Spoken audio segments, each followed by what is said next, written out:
Sejam bem-vindos, este é o Tema é Direito, um programa do curso de Direito do Centro Universitário Franciscano. Já iniciamos há alguns dias a 5ª temporada desse programa, um programa que inicia lá com o professor Blatz, que depois foi trabalhar no tribunal e nos deixa provisoriamente. Um programa que conta também com a sua participação. Mande seus e-mails para direito@unifra.br, que na medida do possível nós convidaremos a sua indicação, trabalharemos com o tema que você sugerir e confesso que assim temos feito aí nos inúmeros e-mails que temos recebido. Meu convidado de hoje, professor Mauro Stirmer, diretor da Justiça Militar da União. Seja bem-vindo, Mauro. Obrigado, Cristiano. É um prazer estar aqui com você, sempre à disposição. Antes da gente entrar no tema, eu queria te dar os parabéns pela universidade agora, né? Que é um grande salto aí que o Centro Universitário fez e é para a nossa cidade um grande ganho, né? Hoje temos duas universidades, uma pública e uma privada, né? Ou seja, a autonomia da Unifra, imagino eu, agora tenha dado um salto a tempos inimaginável, penso eu, né? Hoje, então eu queria, na tua pessoa, parabenizar a universidade agora a nossa universidade franciscana. Te agradeço, é importante falar um pouquinho sobre isso, né, Mauro? Porque é um trabalho muito profundo esse de gestores, professores, funcionários, alunos, né, uma construção coletiva e que veio, como você mesmo disse, aí para a cidade. A cidade é a grande congratulada por essa conquista. Com certeza, o grande ganhador é a Santa Maria. É verdade. Mauro, quantos anos já de Justiça Militar? Eu estou na Justiça Militar há 12 anos. Comecei minha carreira o teu entrevistado anterior aqui, o professor Jaci, foi meu colega de Força Aérea, eu trabalhei 12 anos, todos eles. Fiz a escola militar, depois voltei para Santa Maria, que fiquei 12 anos na base aérea de Santa Maria. Aí depois, de formado, passei no outro concurso, aí fui para a Justiça Militar da União, onde estou já há 12 anos lá, e atualmente na direção lá da auditoria, lá da Secretaria da Auditoria. Queria te ouvir um pouquinho sobre isso, né? Quais são as características principais da Justiça Militar da União? A gente sabe que tem a Justiça Militar da União, tem dos estados, há muita diferença. Sim. Veja bem, a Justiça Militar, assim como é a do trabalho e a eleitoral, ela é uma justiça especializada, é um ramo especializado do Poder Judiciário. A Justiça Militar da União, vamos falar um pouquinho da União, depois a gente faz as diferenças, eu acho que fica legal para o nosso espectador. A Justiça Militar da União ela é composta hoje do Superior Tribunal Militar, que é um órgão, é um tribunal superior, mas que é um tribunal de apelação, na verdade, que é o órgão de cúpula da Justiça Militar da União. Esse tribunal é composto por 15 ministros, sendo 10 militares e 5 civis.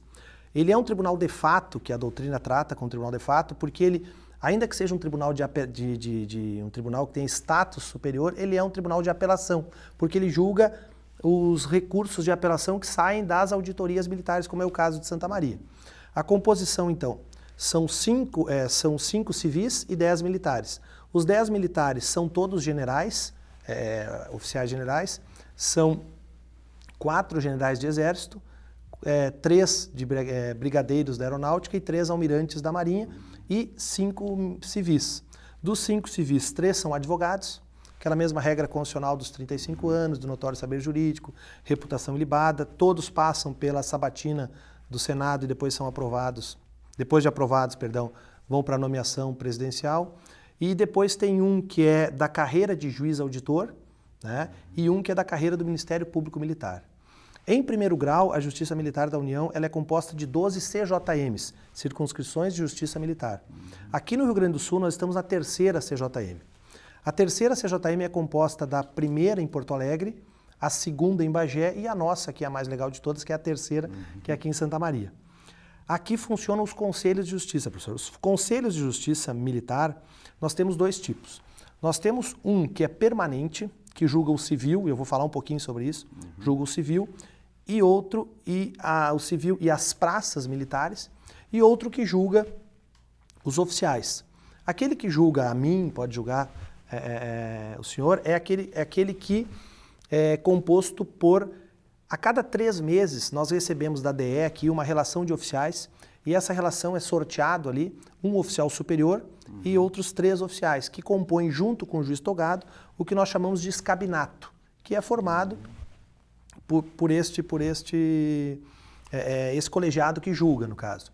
O juiz auditor ali que nós chamamos, ele é um juiz bacharel em Direito, com 3 anos de atividade jurídica, que participou daquele concurso de provas de títulos com a presença da OAB, e ele é o juiz relator.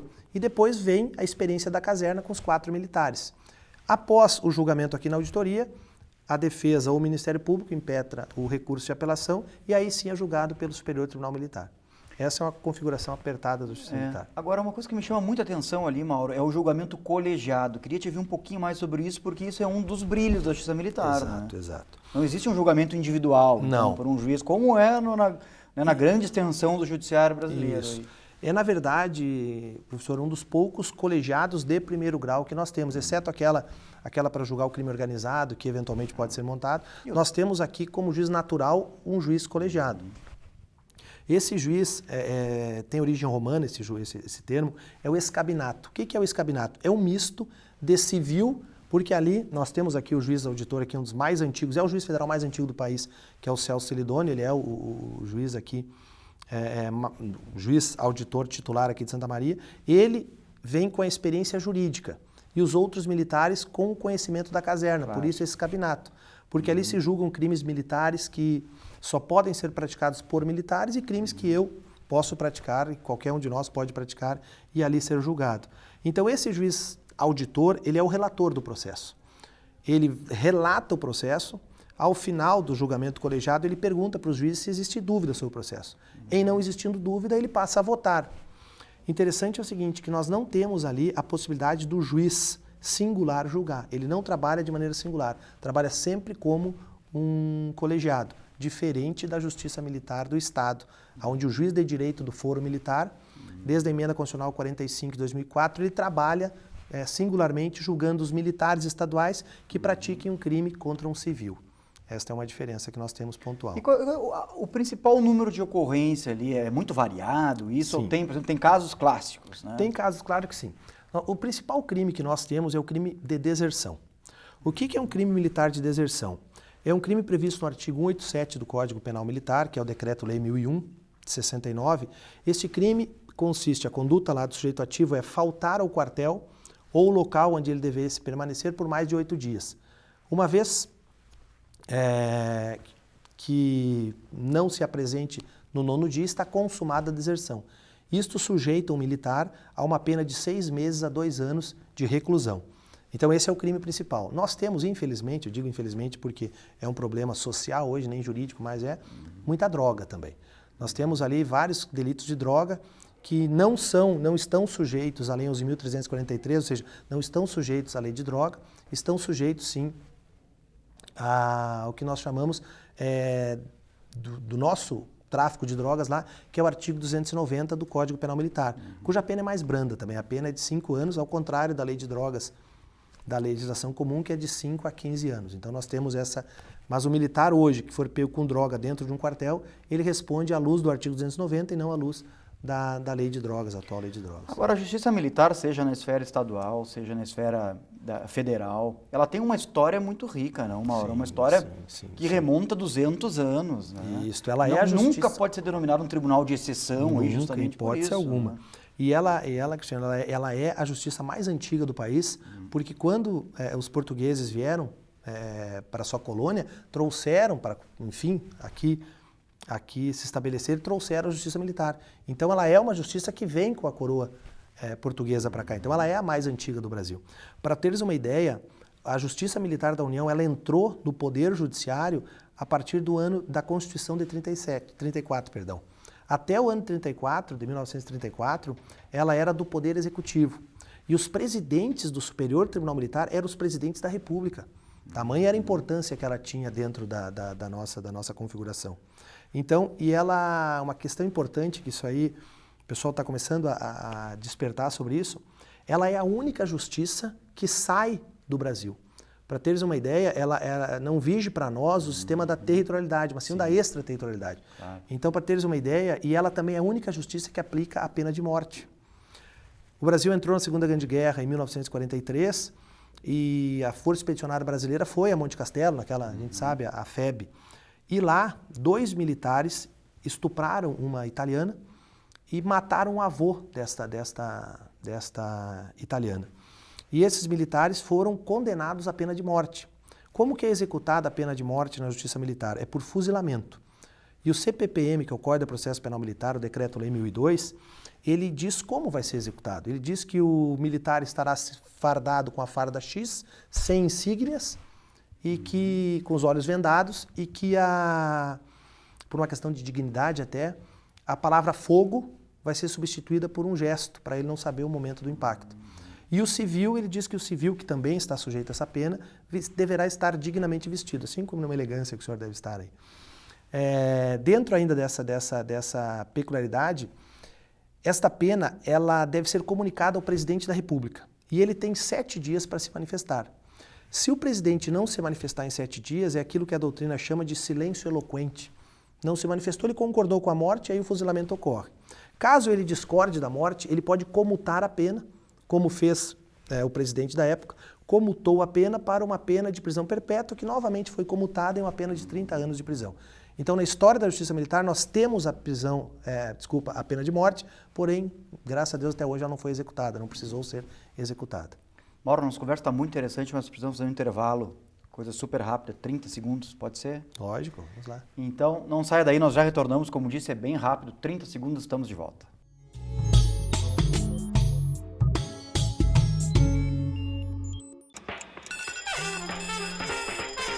A Luísa tá indo pra aula. A Ana e o Alex também. E você? Já escolheu ser universitário? Um novo mundo se abre para quem faz essa escolha, cheio de desafios inéditos e muita conquista pessoal.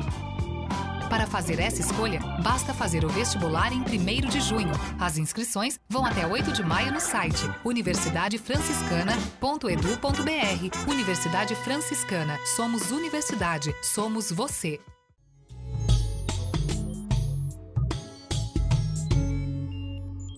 Retornamos com o tema é Direito de hoje. Este é um programa do curso de Direito do Centro Universitário Franciscano. Programa esse, plural, democrático, que está na sua 5ª temporada. E aqui nós temos então a possibilidade de enfrentar discussões jurídicas, temas jurídicos, porque esse é o foco central deste programa. E hoje falamos um pouquinho sobre a Justiça Militar, principalmente a Justiça Militar Federal, que é o local de ambiente, né, Mauro? Da tua pessoa há bastante tempo já.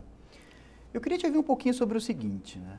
Por que na tua concepção, e inclusive se tu quiser me responder isso criticamente, fica bem à vontade, por que na tua concepção a justiça militar não é um ponto muito explorado dentro das academias de ensino? O que tu reputa isso, Mauro? Olha só, realmente, nós somos esquecidos. Nós somos esquecidos na principal reforma que nós tivemos no Poder Judiciário, na reforma de 2004, não temos assento hoje no Conselho Nacional de Justiça. Existe uma PEC, uma proposta de emenda constitucional, que foi a época que a nossa ministra Maria Elizabeth, conseguiu o apoio de 1/3 de uns senadores, 27 senadores, para poder propor essa PEC para que haja hoje um assento dentro do CNJ para a Justiça Militar. O esquecimento começa lá. O esquecimento começa pelo legislador. Para teres uma ideia, a Lei 8.072, que é a Lei de Crimes Hediondos, ela esqueceu que nós temos homicídio qualificado no 205 do nosso Código. Então, veja bem, um homicídio qualificado comum do artigo 121, parágrafo 2º, é crime hediondo. Um homicídio qualificado 205, parágrafo 2º do nosso Código não é. Por quê? Porque se esqueceu o legislador de colocar lá no artigo 1º da Lei 8.072 o homicídio qualificado. Ponto. Lá colocou homicídio qualificado do artigo 121, parágrafo 2º. Ou seja, esquece, o legislador esquece, o constituinte derivado esquece, e as academias, infelizmente, também esquecem. Nós temos pós-graduações em Direito Penal Militar, mas na graduação a gente desconhece alguma faculdade que tenha uma cadeira não eletiva, uma cadeira, é muito mais a cadeira... Optativa. Mas tem aquelas regulares, digamos regular, não há regular. Então ela é esquecida. Se ela começa, se o esquecimento começa no nascedor do direito, que são as academias jurídicas, o que falar para o nosso legislador lá, né? Que não dá para nominá-los aqui, mas nós iríamos... porque realmente assim, é uma esfera judiciária independente, né? Nós não falamos sobre isso ainda, não está necessariamente subordinada. Não está nem um pouco subordinada. E super importante, né? O Brasil é um país de uma história riquíssima no universo militar, seja estadual, seja federal. Exato. Então é lamentável que esse tipo de coisa ocorra, né? Mas que bom que a gente aqui nesse programa tem a oportunidade de falar um pouco sobre isso. Isso que eu ia dizer. Parabéns até por a gente estar aqui debatendo, conversando um pouco sobre isso. E mais agora, porque um dos pontos que nós vamos falar já vai ser o crime militar por extensão. Isso. E hoje nós vivemos um momento de exceção hoje. É claro que não é um momento de exceção, de estabilização constitucional, mas é um momento de exceção voltado para uma intervenção federal hoje que está ocorrendo aí. E em razão disso surge um novo crime militar e em razão disso a justiça militar está agora sendo um pouco mais explorada.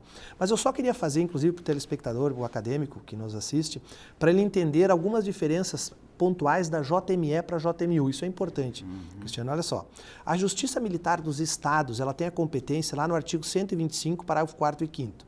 E esses parágrafos dizem que a Justiça Militar dos Estados julgam policiais militares e bombeiros militares nos crimes militares definidos em lei. A lei é o Código Penal Militar. Sim. Até a Lei 3.491 era só isso. Já a Justiça Militar da União, cuja competência está no artigo 124, ela diz o seguinte: compete à Justiça Militar da União julgar os crimes militares definidos em lei, seja praticado por militar, seja praticado por civil. Esta é a maior diferença que nós temos. A Justiça Militar da União, ela julga o militar e o civil que pratiquem crimes militares. Neste momento agora está sendo julgado lá na auditoria vários civis. Vários civis estão sendo julgados lá porque nós julgamos não só crime de deserção, nós julgamos crimes contra o patrimônio sob a administração militar. Para teres uma ideia, imagina que uma filha de uma pensionista, tá? Esta pensionista vem a falecer e ela não comunica o fato à organização militar ou à PIP dos militares ali e continua a receber aquele valor, que às vezes é um valor bem alto. Ela está praticando o artigo 251 do Código Penal Militar, que equivale a 171 do comum, que é o estelionato, obtenção para si ou para outro e vantagem devida, em detrimento da administração militar. Então essa é a maior diferença que nós temos. Justiça Militar da União julga militares e julga civis. Justiça Militar do Estado, só civis. Existe uma crítica internacional a isso que eu acabei de falar. Porque o Brasil é um dos poucos países onde a justiça militar julga civil. Pouquíssimos países. É que a comparação que é feita com, por exemplo, a justiça militar americana, onde ela não é uma justiça militar, mas uma corte marcial, que está dentro do executivo. A nossa não. A nossa é formada por juízes que têm vitalicidade, inamovibilidade, redutibilidade de vencimento, ou seja, tem as garantias que um juiz da justiça comum tem. Então ele pode julgar de maneira imparcial.